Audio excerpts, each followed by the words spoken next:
Okay, here I am thinking aloud again. Let me explain the conjecture that I have and the reason.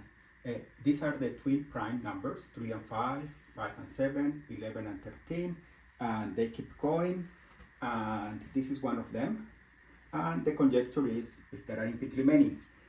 I'm going to label P1, the first twin prime number. The first of them is 3, the second one is 5, the third one is 11, and it turns out that this is a prime number, is one of the twin prime numbers, and this is the 7,038,599 twin prime numbers.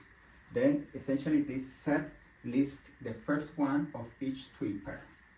And then the conjecture that I am proposing is that the sum of this, when you have 2 this times this, plus 2 over this times this, plus 2 over this times this, and so on, plus 2 over this times this, and keep going, then that this number, which the convergence is evident, let's call it capital lambda, is equal to 408 over 5935 times pi.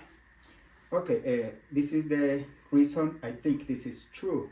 I did the sum, not over all the twin prime numbers because I don't know them, but I just did the sum up to this one, right? Up to here. Then I did the sum from I equal 1 to 7,038,599 of 2 over the first of the twin prime numbers, and when you add 2, you get the second one. And this number, when you round to 30 decimals, is a number like this. Right? But then, what do we know about this number? This number is the one that nobody knows, and I know that that number is smaller than the sum that I have so far, plus the sum of the rest, right? The sum of the rest.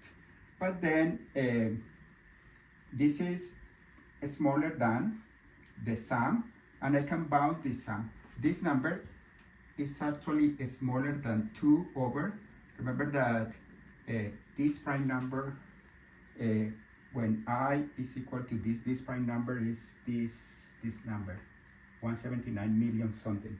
Then I know that this sum is smaller than this sum. And this sum is very easy to bound. It's just, we can just use the integral test for series. And then we got that this is smaller than this number plus this number, and we can compute this number, right? Gamma 1, because I have this number already, and this one is just. Then what I have noticed, which is surprising, and I don't know where this is going to give us something, is that this sum, which is this number, here is this sum in the real line, here is the conjecture, 408 pi over 5935, and this is the upper bound for this. I know that the number that nobody knows is somewhere in between, and the number that I am proposing is also there.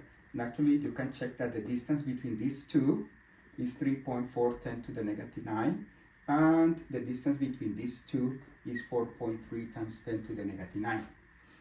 Right now, I'm running the computer and see if this sum is approaching to this one. So far it is, but I believe this conjecture would be, with the computers now, would be easily to check if it is true or not, but I think it's an interesting thing to think about. Okay, this is it about this video.